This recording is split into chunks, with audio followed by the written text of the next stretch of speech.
Is Ron coming? Yes, You should be. yeah, but we don't need him. Okay, I'm calling the meeting to order. Just be aware that we're recording. If you stand up to make comments, please identify yourself by name and street. Keith, would you please tell us when it's going to stop raining? Or do we? 40 days and 40 nights. Pretty much by midnight tonight. The rain will be gone, but the wind will be the big story tomorrow. So hold on to your hats tomorrow and Okay. What's going to happen with keep the anything in the temperature? yard nailed down. Tail down. We may be getting some wind gusts 40 to 50. Oh, really? Oh, wow. That's possible tomorrow. Okay. But then a very nice weekend. Oh, great. Mid-50s, lots of sunshine on Saturday, a little breezy, but Sunday's the pick day of the weekend. And probably of the entire week with about 65 degrees. And, All next week or just Sunday? well, Sunday is gonna be very nice, 65. But I think by later next week and the following weekend and the weekend after that, we're gonna be talking about 70s and maybe 80. You're warming my Wow. heart. Wow. Because it looks like a warm spring, not anything like we had last spring and summer with all that rain. Right. Sounds like it's spring though. It's gonna be a lot drier. About And time. that's the good news, the Okay. weather forecast. That is good Yes, news. thank you. And I appreciate you always, weather-wise and otherwise. Thank you. Thank you, We Keith. appreciate you coming and reporting. We have any comments from well, it says we want the fire board report next. Okay, Yes. Committee and fire board updates. and we also brought our Captain Ray Sanchez from the fire department to answer questions if anybody has. Well, does he want to talk to us about the I don't fire think he wanna department? Do you have comments you'd like to make?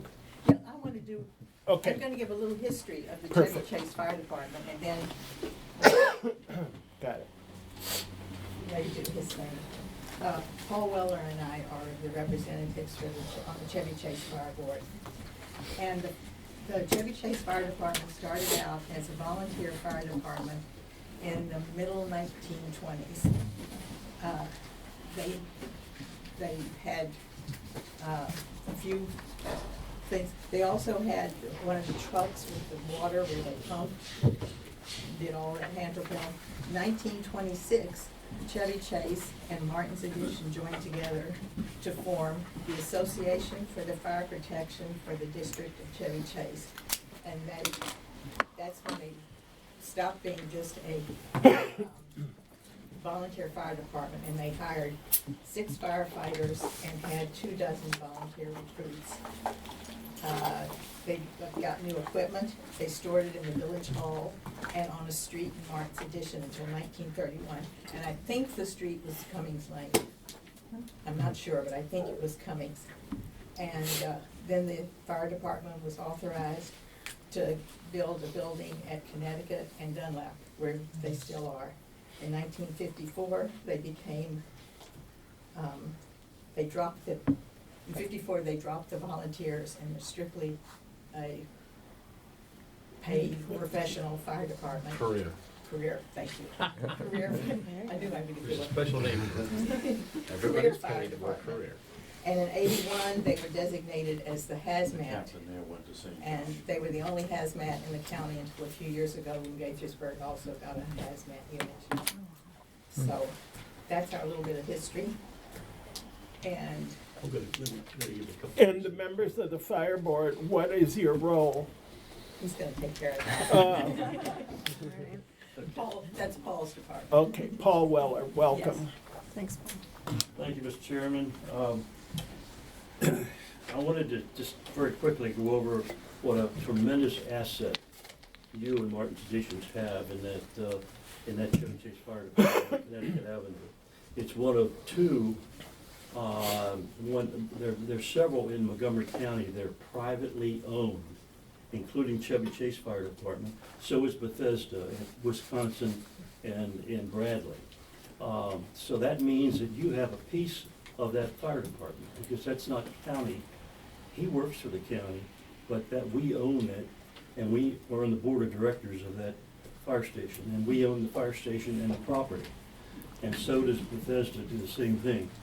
The communities that participate in that fire department are Martin's Addition, Section 3, Section 4, Section 5, Rollingwood, the Hamlet, and North Chevy Chase.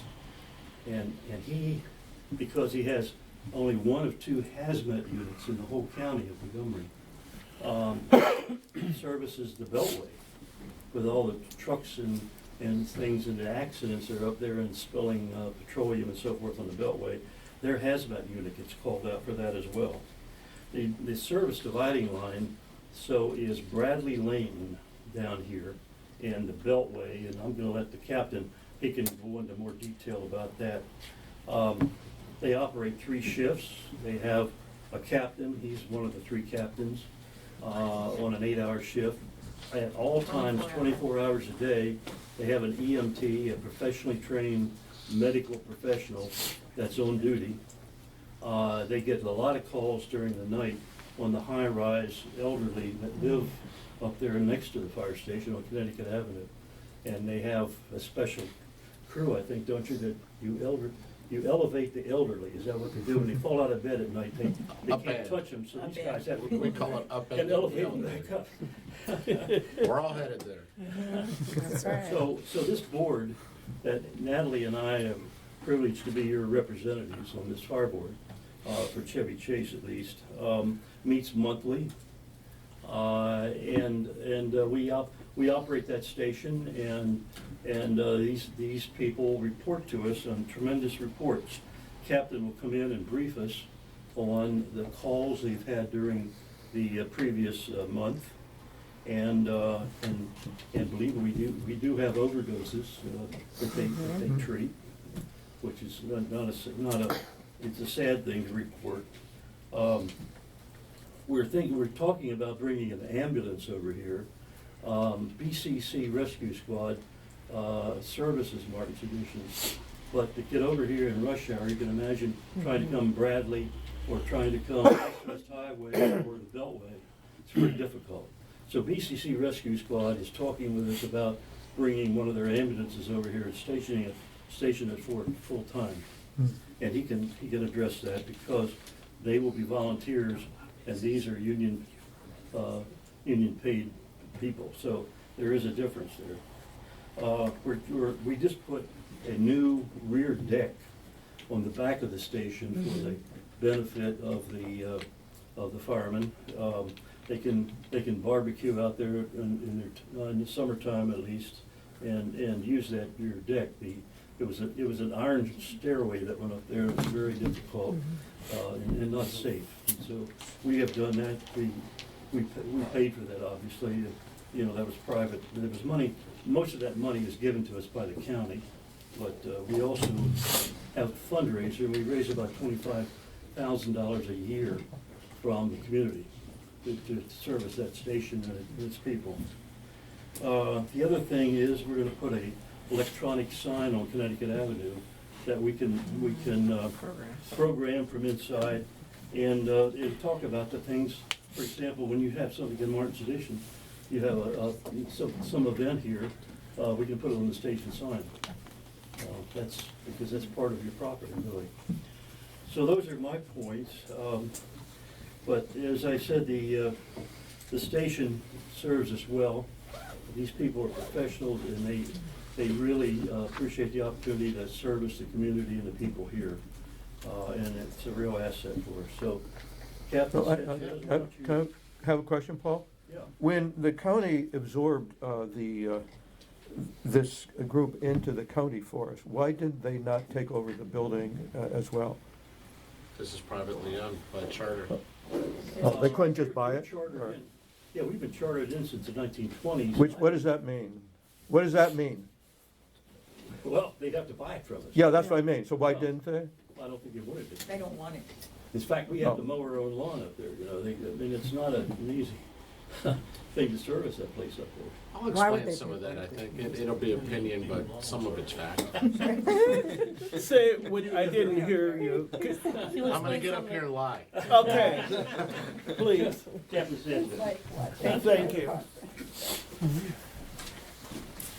All right, so good evening. My name's Ray Sanchez. I'm a captain at Chevy Chase Fire Department. I work for Montgomery County Fire Rescue.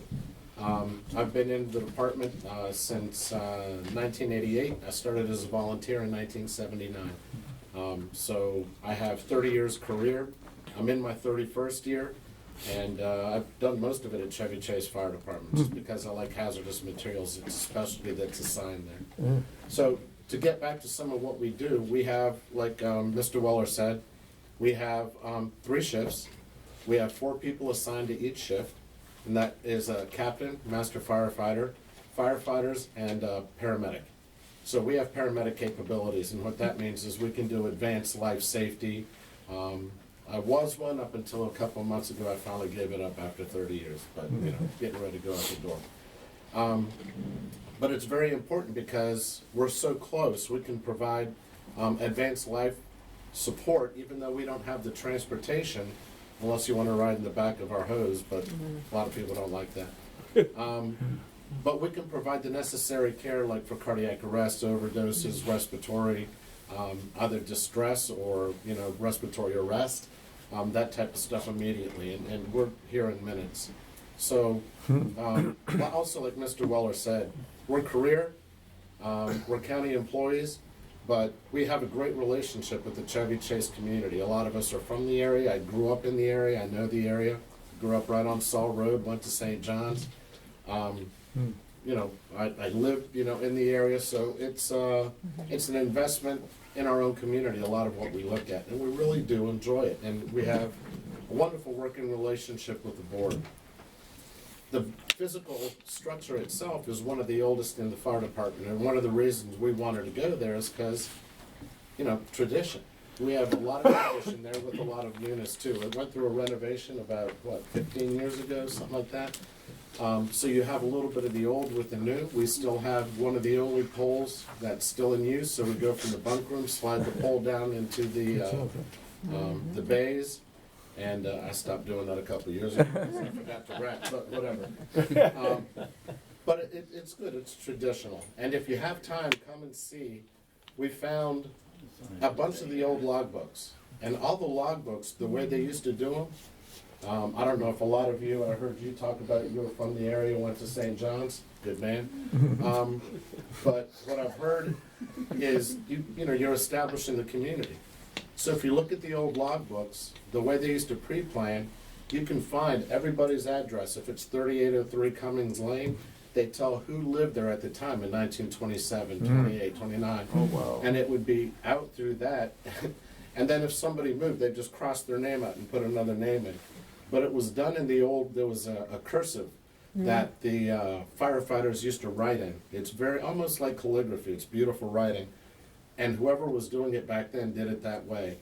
It says, you know, 3 stories, has, you know, fuel in the basement, has a pool, has whatever. Pretty darn neat. So if you want to see the families that were here way back then, it's pretty cool. Outside of that, we're a hazardous materials team as well. So we respond to everything from, you know, like Mr. Weller said, the Beltway petroleum spills, you know, on and on and on, to chemical biological warfare type agents. So we're well trained in that. We have all the equipment to respond to it. And you know, we have 2 of them in the county now, but we were the first ones. And a lot of the people that used to be there were the pioneers in hazardous materials, which is why we got drawn into it. That's how I got drawn into it. And they set the standards for a lot of the way that we operate nationally. So it's something to be very proud of. And then we do firefighting if we need to. We upend the elderly. We do service calls, you know, that type of thing. Yes, sir. So you have 4 firemen on duty all the time? 24/7. Yes. And how many trucks? Well, we have 1 hazardous materials vehicle. Right. And we have the 1 hazardous materials vehicle, and we have 1 engine. Okay, And- but no hook and ladder at that No. time? Hey, could you give us, like, when you give them your monthly report, what's the run of things that you would come up over the course of a month? So what they do is they go through the logbook and they read through and they Yeah. just go through the calls. Some of what they're looking for is not the ones where we upended the elderly, but some that stand out is something that might be of interest, such as a cardiac have a- arrest, you have a a list? personal injury This is listed this with a month's trauma, report, Ms. a Baker. gunshot, good. an overdose, accidents on the beltway, house fires. That type of stuff is what we, let them know that we're going to or that we went to. Anybody else have questions? Thank you, so, I'm sorry, I Lori. just have a comment that, and I know I've brought this up before, but every single day on Cummings Lane, someone parks in front of that hydrant. Our house is 115, 114 years old, clapboard. 2 houses on Cummings Lane have burned down. So if we could do anything as a council or community to try to stop people from parking in front of the hydrant, I know it makes your job harder. I'll go one further. Park your cars in your driveway. Yeah. Well, we would if we could. Well, oftentimes we go up and down the road, we can't get there. Yeah, I know. And a lot of it's down here in the sections and stuff, but a lot of it's over here. And quite frankly, if we want the ladder truck to come in, we can't do it. And so we make certain, a lot of the trees that they're growing or whatever else, but people park out on the street, and then when they do park out on the street, aren't totally against the curb. And probably 85% of the time when we go by and we look, there's a spot in the driveway where you Right. could park. And the second kind of complaint that we would have, if you could put it out to everybody, would be do a better job at getting your addresses visible from the street. Because some people really don't, or they put black on black and expect us to see it. We can't see it, or they have huge bushes in front of the house and then a little tiny sign. Anyway, we need to see it from the street. So even if you could, I know in my neighborhood, somebody comes by, charges us $15 and puts it right on the curb, with white on black or whatever, so I can look. And you like that? I do, Yeah. just Good, because, okay. You see, it's right there. Is Bradley Lane, nobody parks, we park in the driveway. Captain, tell them what you would do if somebody's parked in front of the fire hydrant. You break out both back windows and you feed the If hose there's a right fire through it. You're gonna have hose Just feed going that right hose through right it. That's So, fine. Bradley Lane, do you service Bradley, or is that, yes, we do. out about that. okay, so you're the A fire portion of it. department that comes? Yeah. It splits and then it goes to the Bethesda station.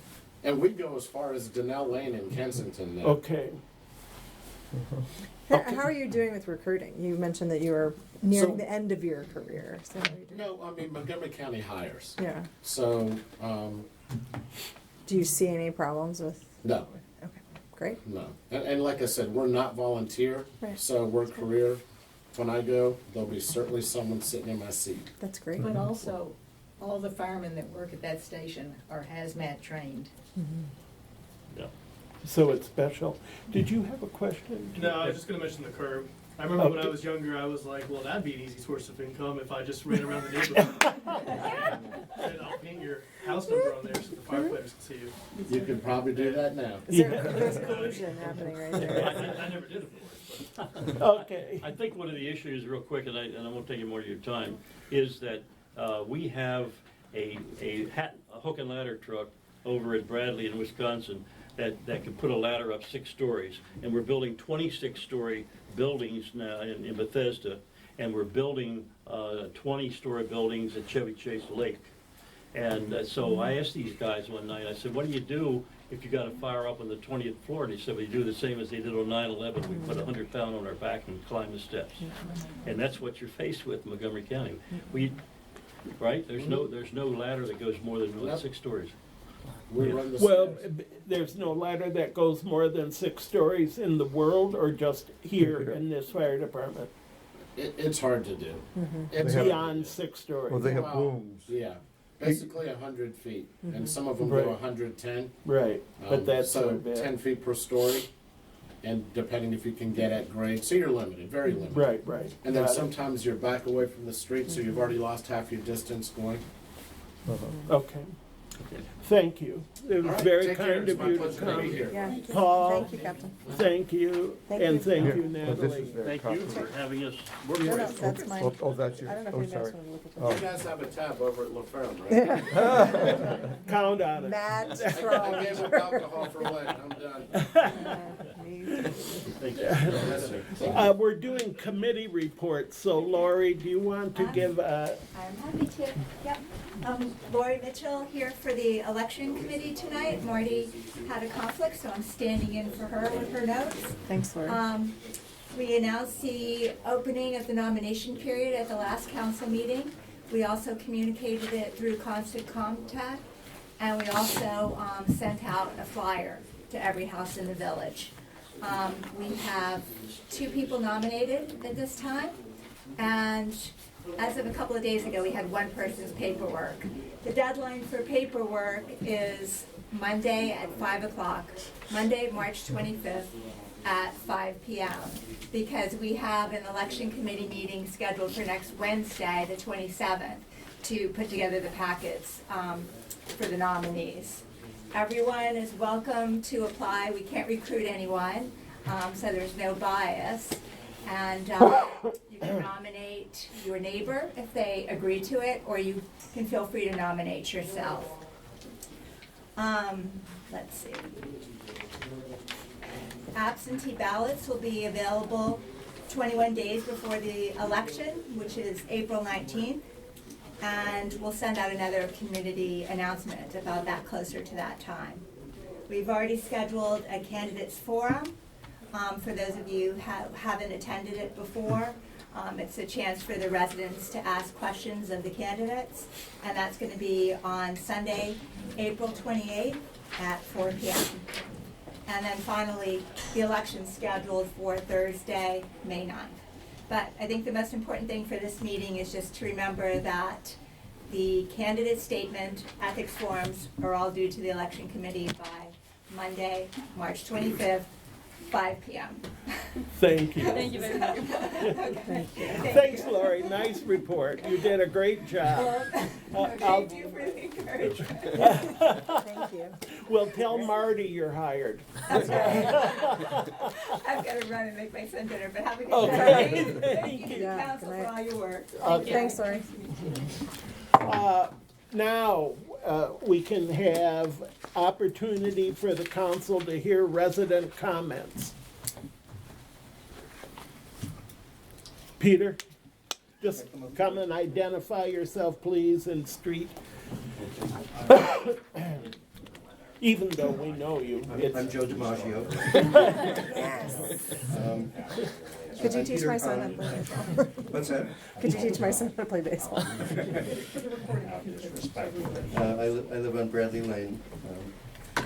And I just wanted to congratulate the board on passing a statute on the small cell tower. And as Richard and I discussed with Susan, before the vote came up, it's certainly possible for the board to consider amendments at this point. And I just wanted to suggest that we move forward as promptly as we can with the business of looking at what, how we can amend the ordinance to be as effective as possible. I just wanted to make a couple of quick points, and I just lost my piece of paper. Here we go. One point is that, as it's been pointed out several times, 5G is not yet in effect. There aren't any telephones that use 5G that have gotten into any consumer's hands, and the service is not yet being provided. But we should not confuse 5G with small cell facilities, because there are small cell facilities that have gone up all over the county, as I understand it. Certainly in Tacoma Park, out in Potomac, in Gaithersburg, we have seen small cells already go in, and they are used not for the purpose of broadcasting 5G signals, but for the purpose of broadcasting 3G or 4G signals. In other words, signals that we are using all the time. And don't ask me about the physics and exactly how all of that works, but that is the case. And, you know, what that means is that this is not a concern that's off in the distant future, that we will have to deal with, we may have to deal with, I should say, we may have to deal with small cell placement and applications and permitting sooner rather than later.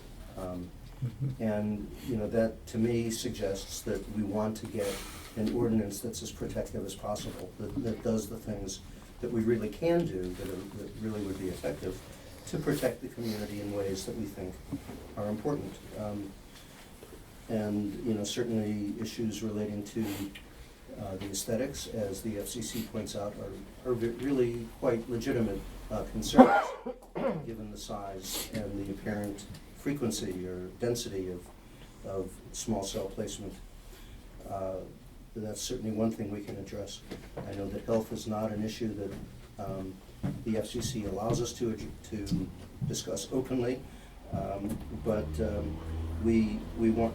I do think that we want to, you know, have some awareness that this may or may not be a health issue, but there's a serious chance that it is, that there are real international studies that have been done by major institutions, both here and in Europe, that suggest that there are relationships between wireless radiation and the development of human cancers.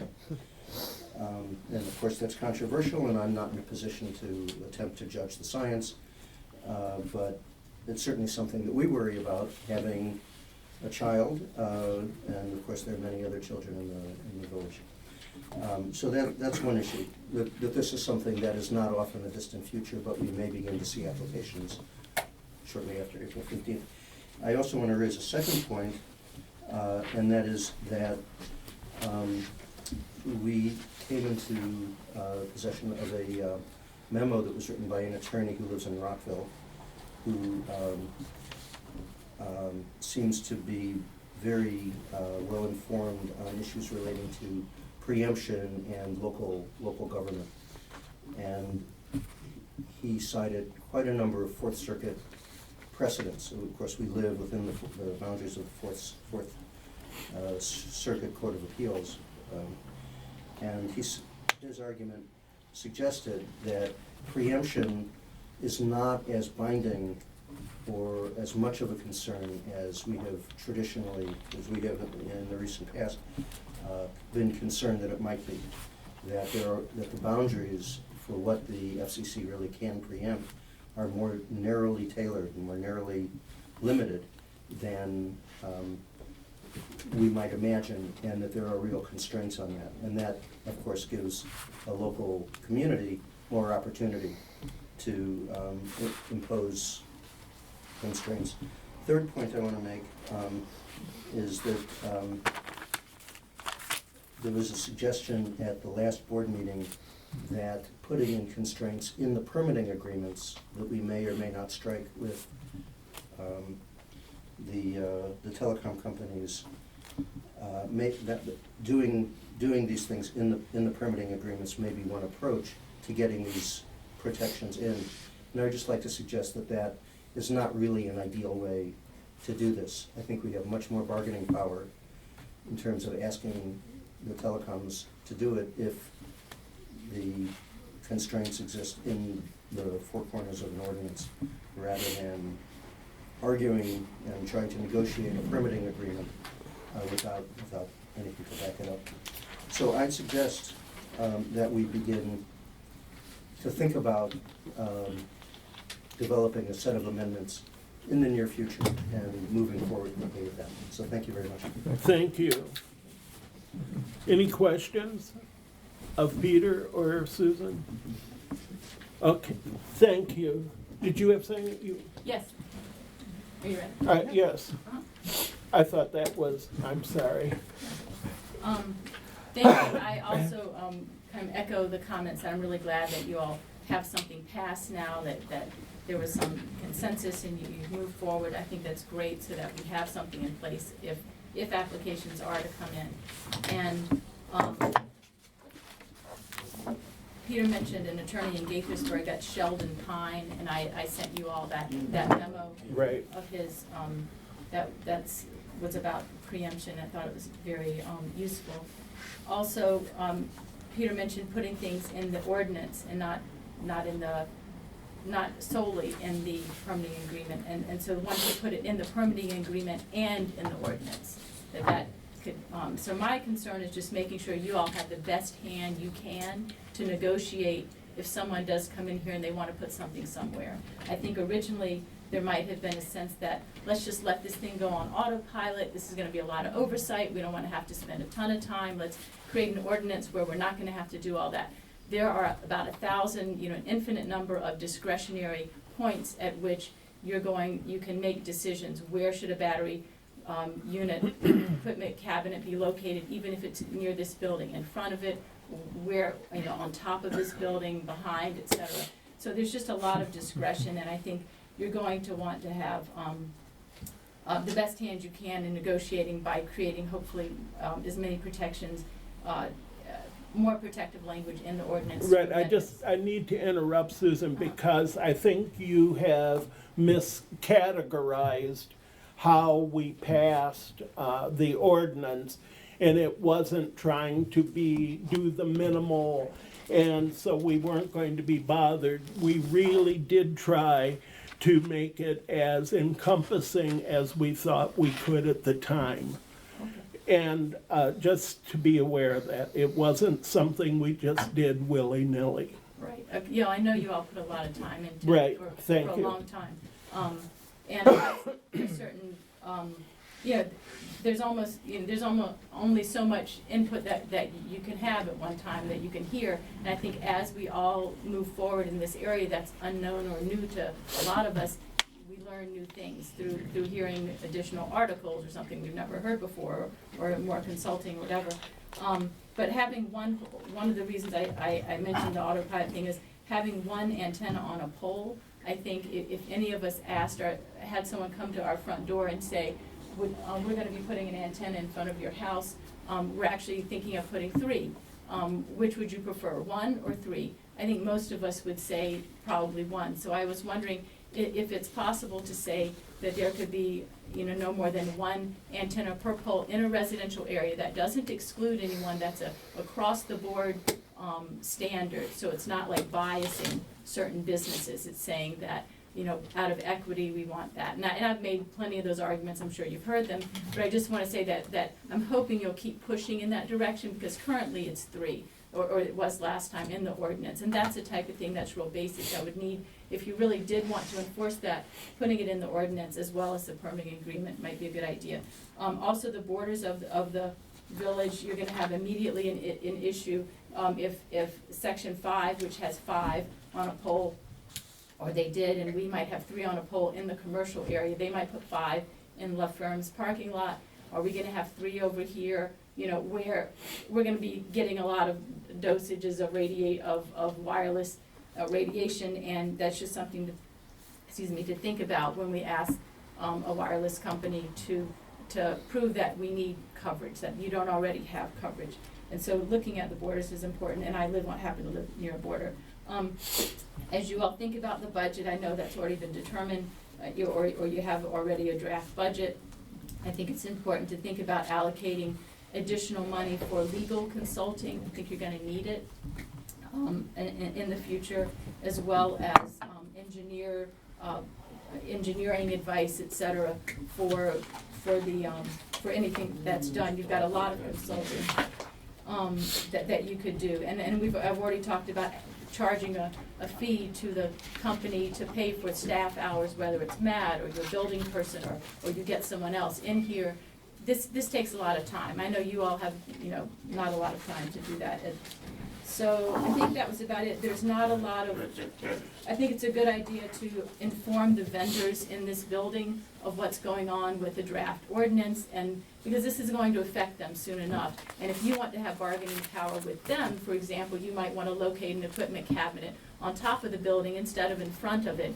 And you might be asking someone, I don't know how the leasing is done for this building, but if you want to ask them, hey, can we put it on above your store. Well, we didn't even know about this before, so I don't really know who makes those decisions, but I think it's, the sooner you can include people, the less chance, you kind of inoculate yourself against later conflict with them, and you can have, work things out with whatever's done. And finally, enforcement of permits. The oversight that the county is giving right now is very limited in terms of enforcing even what the tower committee says will happen with an antenna that's put in. And we've had cases where there are actually up to 45 antennas on a building in one area. There's just a lot of density going on. I don't know if they're doing health testing annually, for example, and we've talked about building that in. So their oversight is very, very limited, and I just hope that you'll, think about that we can provide oversight, hopefully, for our own community. Just so you're aware that we rent the building from the Shirazi brothers, who own the whole shopping center. And from my experience with them years ago, if there is a money opportunity, I believe that they will grab it. And so it might be that it is worthwhile to write them and say, this is a concern of ours. The village, as renters, they would say, so move to us. But there's no reason why the residents can't write and say, we're really concerned about this, we're neighbors, and we support the stores, and we would like you not to put antennas on your buildings. Well, isn't it you all who, isn't it the village permitting process that a company has to go through to locate them? So they're not gonna be in the position. On the right of way. In the village right of way, So we on don't the have building itself, they can put them? I believe so. I that's would correct. be very, Yes, Ron. Yes. Okay, Is because that a- currently, there is a building in Montgomery County that might have up to 45 Right. antennas. And the thought was that, and I haven't had a chance to check in, that might be because the building owners are getting an extra fee. They always do, yes, And those that's are a rental. massive concern, health-wise, for you all who work in this building. So hopefully, that won't happen, maybe. I don't know what to do about the politics of that or the practical aspects of it, but. it's I'm something just saying, community pressure is probably the only thing that's going to make a difference. That are saying as renters, that we can say it, we don't want you doing this because of the health concerns, but the community being concerned is going to carry far more weight than what we will. But thank you, that's good to know, but then when would the community input happen? We can give you the Shirazi's address, and that could happen at any time. You could say, we have these concerns, and we don't want you putting antennas on the buildings because it could affect children, whatever. Does the school bus stop out here? Yeah, Yes. yes, so- right across the way. Yeah, so that might be a reason to, it's a thought. Right, and also maybe if you all inform, if there's some communication between the council and the vendors or the owners, whatever you call them, of the Right. leasers, Tenants. leasees of each of these Right. places, then you all could get together and present that to. And we will do that Yeah. too. Thank you very much, Thank so you. I would be happy to get that, maybe Matt could send it. Yeah. Sure. Good, It could be put in the newsletter or something. Right. based on all this discussion, and I believe the ordinance takes effect now, doesn't it? It was passed It last has, yeah. month. Right. Matt could start drafting the permit application. And I think that more than anything will show where the gaps are, what more may need to be done either in, procedurally or through ordinance. The fact that we have the ordinance, and we will also need an application should one come in. Thank you. Thank you. You're welcome. Any other comments? I don't know why I closed up my book like the meeting was over. Building report. Building report, please. A couple things. On 3404 Shepherd, the county has signed off on their building permit. And I've done a final walkthrough and recommended that their building permit for the village be closed and the bond returned. Same thing for 3501 Shepherd. The work has been done, they recommend releasing the bond and closing out the permit. At 7204 Chestnut Street, we had the second hearing for the variance on January 30th, and the applicant has resubmitted the plans to Montgomery County to have them reapproved.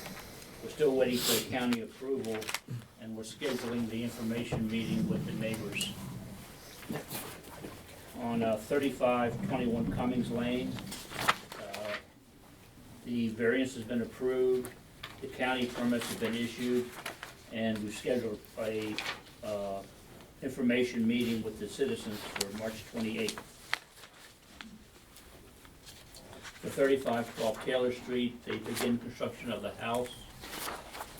And on 3407 Thornapple, they filed for a building permit and sedimentary permit with the county, but the county has not issued either one, so we're holding off on our permit until they get county approval.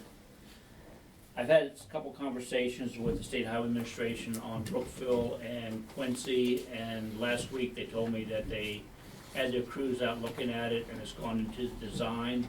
So I'm waiting to hear back on what they're proposing to solve that ponding area on the south side of Quincy. Might want to add Cummings to that. Yeah, we were noting on the way up here in the heavy rain, the pooling of water at the intersection of Cummings and Brookville. It too. came up as one of the concerns in the fair. Yeah, Cummings and Brookville. yeah. It They- came up in the variance hearing, that there's a lot of pooling right there. That's where the butterfly garden is, and the Yeah. sidewalk ends up getting buried. We So, have that pretty much on every one of your streets, but I can file Yeah. a request for that one too. There's a whole number of things. Since The it curbs takes are a very while. low, the Yes. grading isn't good, so there's a whole number of issues there. Some of that might be corrected when the streets are milled and resurfaced. yes. And we can work with the contractor to try to work things a little bit. But the one at Quincy is definitely needs more work than just milling and resurfacing. So we'll look at that too. Thank you. Okay. That's all I have. Any other questions for Doug? Good. Okay, thank you, Doug. The minutes from February 24th, we've approved them by email. I will approve right Just- now. I have not formally approved, but I was will. Just noting that I did make a couple of Right. edits since, so just. So I approve as edited. Right, okay, a second. For a second. All in favor? Aye. Opposed? Arthur, finance. Okay, finance. This is the time we present our budget for the coming year. We cannot spend money in the village unless we have an approved budget. And that is adopted and approved by May 15th, according to our charter. And so, about 2 weeks ago, we went over all the possible expenditures that we have coming up, our income that may be coming in. There are two big items, I think. One is that it looks like our income has peaked from the state income tax as of 2018, fiscal year 2018. Our income from the state income tax flows mainly from the state of the economy and from the stock market, how well the stock market is doing. And talking to people in the state comptroller's office who have the actual individual returns in front of them, they note that capital gains taxes figure very high in a small number of people's returns. So when the market is doing well, the capital gains are flowing and the taxes on those are flowing. When the market levels off, the capital gains levels off, even though it hasn't collapsed, we're not in recession, but the capital gains are less.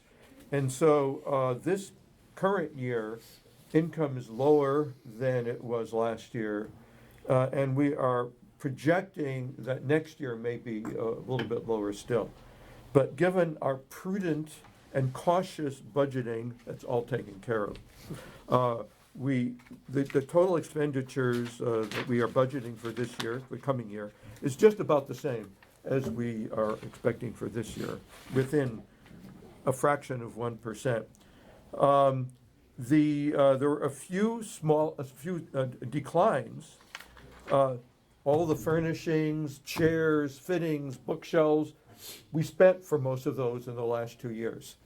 That had been in the budget for 10 years, and every year went unspent. I would just like to say that I'm Yeah. glad those shelves no longer look like they're gonna fall on people. in the They're day. safe to sit alongside. Good job. The Yes. chairs are comfortable. That's right. We have desks here that go up and down. Without duct tape.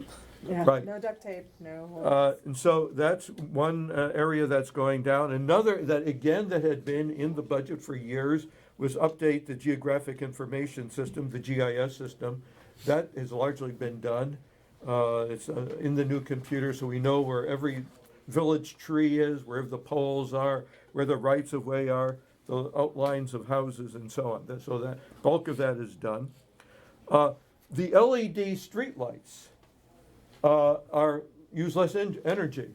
And so over the course of a year, we are saving about $11,000 just in electricity costs, which for a payback period, anyone who looks at these sort of things, 10 or 11 years just on the electricity savings alone.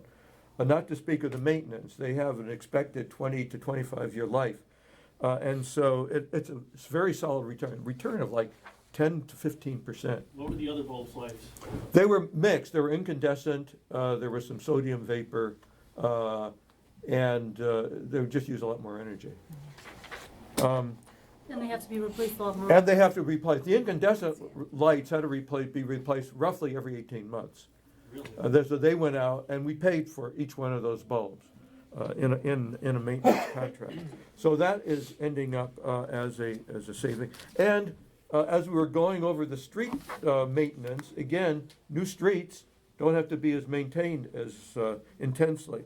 So we're saving money there. The one area I forgot to put in the report here is of an increase is police. Partly because the rates for the police are going up, partly because we are considering adding additional patrols. And so we are increasing the amount we budgeted for police. Reserves are another major change. We have added, according to advice that we've received from our auditors, we've added $1 million as a kind of rainy day reserve, which is about 1.25%, 125%, 1.2 times an annual budget. So if we run out of money altogether, we still have set out in our reserves, we can operate for a year or more without any income coming in at all. In addition to that rainy day reserves, we also have reserves for specified capital improvements, streets, our lights are taken care of, Well, walkability. we need 3 more streetlights, either 2 or 3 more streetlights. And To so fill in. we've put money in as that Right. designated capital It's- project. well, without giving a name to it. Right, Knowing right, that we just were so going to have people- these expenditures How do coming we up. go? So we're in pretty good shape, although we do expect our incomes to decline for the coming year compared to last year, because both the economy is slowing and the stock market will probably not be booming as it had been. So we're in good shape. And we have a sheet here with all the line items of revenues and expenditures showing the actual for fiscal year 18, what we budgeted for this year, the latest budget that we've updated, and our projection for next year. So take your time to take a look at it. If I could, Matt, I don't know if it's still up to date, but there used to be like a glossary of terms that kind of explained what these things are. Yeah. And I think that helped, especially for new residents coming in who don't know. I think I'll make a note Look of that. for it. We have sent that out with the budget when we do the big mailing. So I'd want to include it with this when it I'll- just goes in the minutes from this got it. meeting. Okay. Arthur, this is really helpful. Good. Oh, thank you. A special thanks goes to Arthur, to Matt, and to Dan, our accountant, for putting all of this together. It's a Herculean task, and they've done an excellent job. Do we have a motion now? No, I think we do it on the 15th, don't we? May 15th, we Well, adopt We it? have to introduce. But you have to introduce by Oh. motion tonight. Oh, so we will Okay. introduce this. So would you like to Yeah. make a motion? Okay, so to I will introduce? move to introduce the budget as shown in the attachment here. I'll Uh, second. And ordinance 319-1, which is in your packets right behind. Oh, okay. Oh. here we are paying attention. Ordinance 319. Okay, no problem. Okay. 3-19-1, introduced March 21st, 2019. I To second. adopt a budget for fiscal year July 1st, 2019 to June 30th. And accompanying that ordinance is the tax rate resolution, which is resolution right. number 319-2. And a tax rate resolution to maintain the current tax rates. So I'll second both of those. Okay, any question? All in favor? Aye. Oppose? Thank you, Arthur. Okay.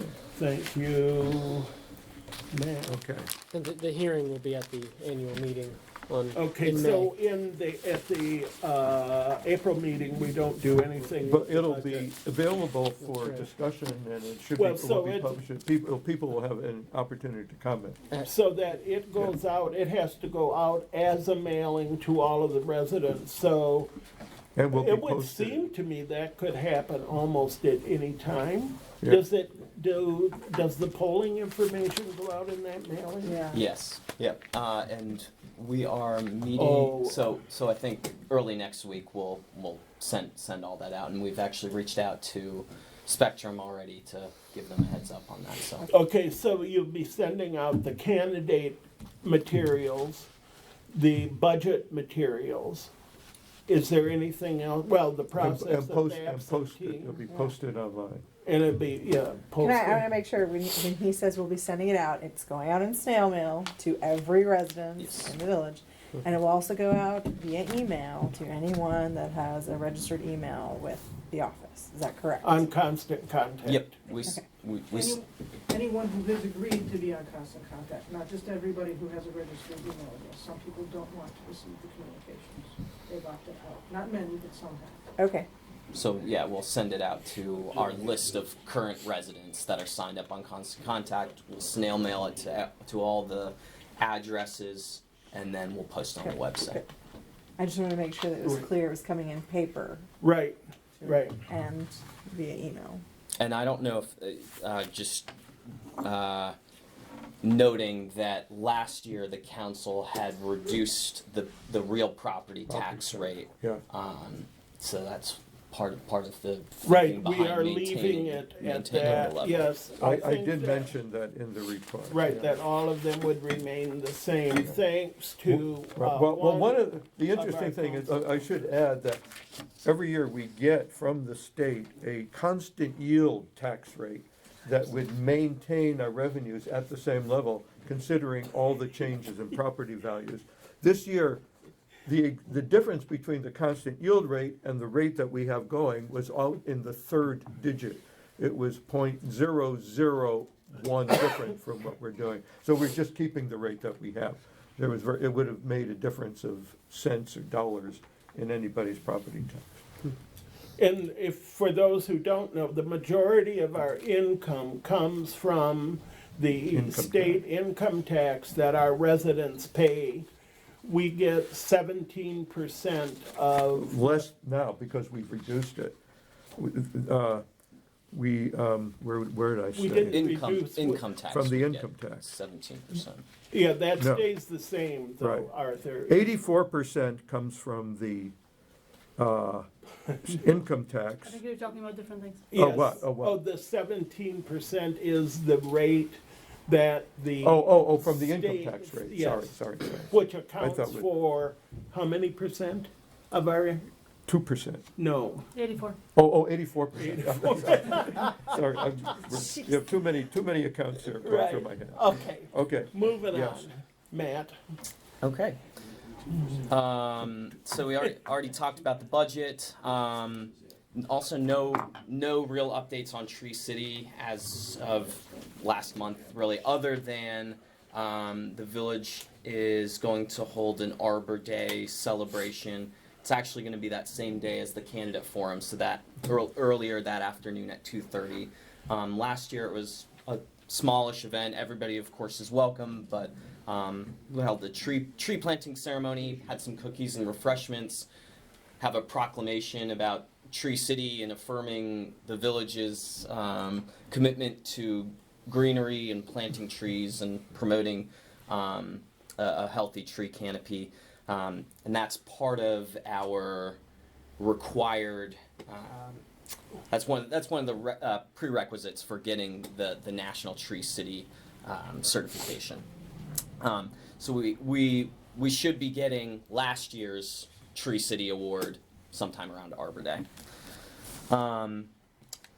We have a couple of contract things that we've worked on in the office that should save us some money. One is smaller, our RICO copying contract we renegotiated, so should save us $500 or so next year.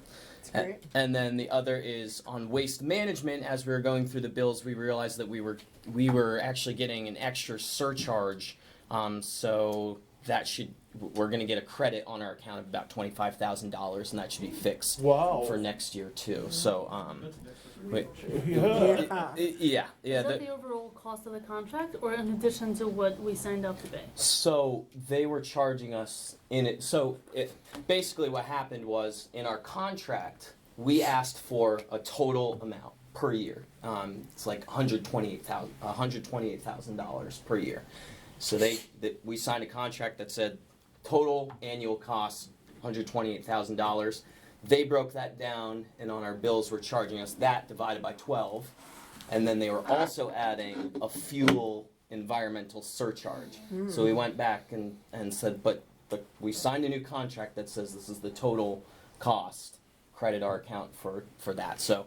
Well, that's pretty damn significant. So we probably won't be paying another waste management bill the rest of the year, and and actually that also probably means that we have over budgeted for next year as well. But this is good because we had a whole discussion about why was the waste management coming in so high. Yeah. That's $2,000 plus per month. Right. Yep. Well, I don't think Matt's giving himself enough credit because he wrote in the technical specifications that are attached to the contract that there are not to be any extra environmental charges. So we had an express provision we could point to. Actually, Tina is the one that handled that contract. So it was a team effort. Holy $25,000 a year savings. Yes. Yeah. So. I mean, money we never should have been paying in the first place, but in any case. Let's see. So Tina and I actually met this past month with Krista Burton from Jamie Raskin's office. We went up to Rockville, and she toured us of the office and showed her around just to talk with her and follow up and thank her for her continued support on some mail delivery issues. We continue to get a few emails, it seems like. And unfortunately, the postmaster that came and visited us, he was pretty responsive to people. He's since been replaced. The new guy is not quite as responsive, so it's really helpful to have her kind of in our back pocket in case we don't hear back from him. Have we documented concerns with responsiveness? Yes, okay. Yeah. It's coming to that time of year where there's a few community events. I already mentioned the Arbor Day, but the next big blowout event is in late April. Instead of the past couple of years, we did kind of a wine tasting or wine event at La Ferme, and instead Sally Van Tassel, who's a resident on Shepherd Street, has graciously opened her house and will be hosting an adult-only event on Saturday, April 27th. So mark that in your calendars. It should be fun. It's a post-dinner community get-together, snacks, drinks, or I guess it's not hors d'oeuvres because it's post-dinner, but past munchies will be available. And after that, we'll have the annual celebration on the sidewalk. So we have started sending out invitations to some vendors to join us on the celebration on the sidewalk. In the past, we've had some residents who have wares to sell or skills that they like to show off. And in addition, we've reached out to some of the utility companies like Pepco, Washington Gas, WSSC, and some of the Friends of the Village, the nonprofit organizations like Chevy Chase at Home, the Historical Society, and last year we had a few local politicians and folks that were running for office came. I don't know if they'll be as receptive this year since they're not running, but we'll see. We'll see who shows Wait up. for them to meet people. Exactly. And then in May, after that, a couple weeks later, the village is going to host a volunteer reception brunch at La Ferme for committee members who've served the past year and a few other folks that have made some significant volunteer contributions to the village. So that should be a nice event to honor people's volunteer service for the village. And then finally, we started some preliminary planning to do another shredding event. Every year we do a shredding event kind of after tax season's done, just at the side of the market here, and work with sections 3 and 5. So I think we've penciled in a date, but haven't confirmed it yet. So late May, early June-ish, that should be happening. Just want to recommend that day be before school gets out, because we start to lose people. Before school gets right. Should fit into this. Yeah, but right. Yeah, before summer vacation. Right. Okay. I'll make a note of that, just to be sure. Okay. A few updates on contracts. As Arthur mentioned, a lot of the GIS work is done. The software's up and running. We are scheduling ENE to come later this spring to mark. Doug has helped put together a list of houses that have changed over the past couple of years. So, Matt, can you refresh our memory, what is being included in the GIS information? yeah, so the GIS system is essentially a way for us to take a look at boundaries, setbacks, things like that of houses in the village, and in addition to that, things in the right-of-way. So trees, manholes, the sidewalks, the curb and gutter, the street width. And then this year we've also gotten information from Washington Gas and WSSC to put in the piping. Oh, really? And they know. Yes. Washington Gas in particular was not as amenable to giving it to us, but we have it, so it'll be in there. Okay. which should help on future capital projects for the Yeah, streets that are being where things paved. are, yeah. Yes. Yeah. As Arthur said, next year should be minimal on that. We may do some kind of routine change adjustments to the data, but Is there a report that will come with that, just so that one day when you're not here and the rest of us aren't all here, if somebody wants to look back, there will be a report about what was changed, like when it was changed? yeah, it's good to basically access. I'll check in on that, because one of the features I actually was interested in putting in was to be able to click on houses as well, and to say that this edition was put on, and basically to incorporate our files back there to be able to click on the house and say they posted a performance bond in June of 1995 for when they put up a fence around their house, for example. Yeah. But I'll check in and see with them just to make sure that we have access to the data going back as well. Yeah. So last month we closed our RFP for lawn service, landscaping, leaf vacuuming, We got pretty good response and some good bids based on pricing, responsiveness, strength of the actual proposals. We're going to go with Green Sweep LLC for lawn care and landscaping.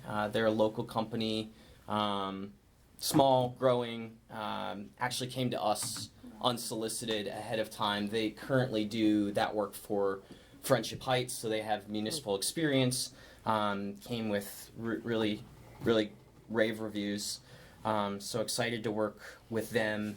And the other nice thing that they had offered to do is if we need extra help for setup an event, and so we're not completely reliant on Wayne. If Wayne, for example, this year Wayne's coming back from his honeymoon the day of the election, so we may actually ask Green Sweep to come and help set up and hang stuff, and and then we're going to continue with Rolling Acres for leaf vacuuming. So we're just finalizing contracts with that, but in the next couple of weeks, hopefully we should get Green Sweep out there to start cleaning up the butterfly garden. We talked with Paula Goldberg the other day to hopefully get her involved in a meeting. One other thing that we, after all the repaving is done, a lot of the right-of-way was really torn up during the putting in curbs and the various utilities. So we might want to take a look, a walk around. That had been brought up in the past, actually, as a potential project. So yeah, that's certainly something that they are able to do. I would say hold off until after all the streets, the curbs, so the utilities are complete. That would just be, how we would want to administer that. Right. And then the last contract is the walkability study. We've put out the RFP. It's on our website. It's on the MML website. It's on the Maryland e-procurement website. And bids are due next Friday. I haven't received any bids yet, which I'm not that concerned about because they tend to always come in right at the last minute. Okay. WSSC is mostly finished, actually. They sent an email actually this morning saying that beginning Tuesday of next week, they're going to start doing restoration stuff of the streets and on Chestnut and Thornapple specifically. So they do have some work on Brookville Road that will affect residents at the intersection of Brookville and Cummings. And then, it's all right. I'll have to double check that because then they have other work that's further up Cummings in Rollingwood that may also affect traffic. But they're finishing in Martin's Additions. And then, so we will begin the first week of April with AB Veers to begin sidewalk, curb gutter, street repairs. That takes maybe a week or so for the concrete work per street, and then the street repairs really only take a couple of days, usually pretty quick. So hopefully Keith's weather predictions are correct and we get a nice dry spring. We won't get too many delays on that, and we'll have some nice new streets by summertime. And then the other utility thing that I wanted to give another follow-up on was Washington Gas, who Bernice Duvall in particular has come a couple of times and mentioned some issues with her gas over the winter. Her service was spotty or being shut off. She was losing service. Washington Gas kept coming and fixing it, but then it would be lost again in 2 weeks. But they've done their homework, I guess, and figured out what the root cause of the issue. And apparently they're way back when a stormwater detention vault was placed on top of what they call a drip riser. So basically a mechanism that's put in there to protect the gas line from condensation of water. And when they put it in, it cracked the drip line, so it's overflowing, and it is allowing water and moisture to get into the gas line, which is causing it to corrode or fill with water, so then the gas meters are not turning on. So they've been working there the past 2 weeks. They should be finishing up within the next week, and hopefully that will permanently solve that problem. And the last item I wanted to mention was bulk pickup. A wider circle got quite a few requests this past time, so they actually weren't able to pick up everybody's. So Tina was able to schedule them to come back on Monday to do a second pickup. So so hopefully some people will be able to take advantage of that. And you'll put out another announcement. Yeah, I'll put out another announcement tomorrow. We've Right. had several. yeah. I know. I think the deadline though for notifying them was today. Yeah. Okay, So we've already sent out 2 announcements. okay. Can you give us an update on the stop sign at Quincy and Oxford? Yes, I spoke with Joe Cutro. He was going, and he has to apparently special order the two-way language, or instead of it saying all-way or four-way or three-way, it says something special. So he said within the next couple of weeks he should be able to put it in. Anything else? I have a question. David, you need to know my name, Turner Lane. For the, the leaf picking up and everything, I know the issue last year was that they were coming on Friday, I'm pretty sure. And so do we have any idea like what day they would be coming this year? Yeah, that was part of what went into it. They will be able to start on Mondays. Part of how quickly they're able to do it is dependent on how many people do it. So it's not a guarantee that they'll be able to get through all the streets in one day. But one thing I did like about Rolling Acres is that they're pretty communicative about, this is how much we got through, this is what we're going to get through today, and this is where we're going to be tomorrow. So it will be in the early portion of the week. We are their leaf vacuuming priority, which is good. Plus their owner always checks with me with the floor. Anything else? Yes.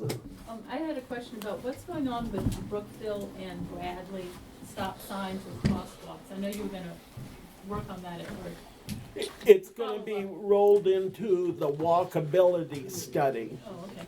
Because that's part of the whole village-wide, where are the issues, so that hopefully we can address them all at one time. So it isn't lost, but it's all right to keep reminding us too, by the way, so. Anything else? Ron? Rod has something.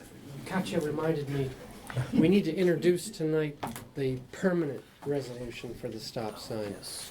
So it's the same resolution that you adopted on an emergency basis at the last monthly meeting, but we have, because that resolution expires in 60 days. I think I actually have it right here. Oh, okay, great. So whoever wants the honor. It'll be 319.3. 390, a resolution to erect traffic control sign at the intersection of Quincy and Oxford Street.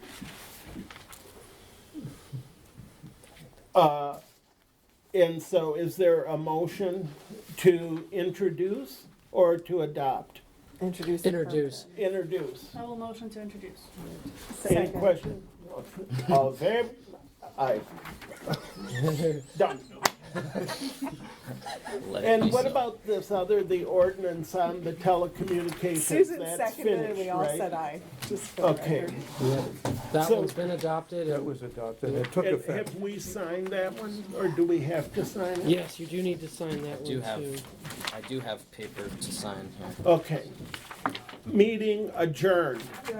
Wait, what? Oh, A motion to adjourn. I move that we adjourn the meeting. All in favor? Aye. Okay, turn it off.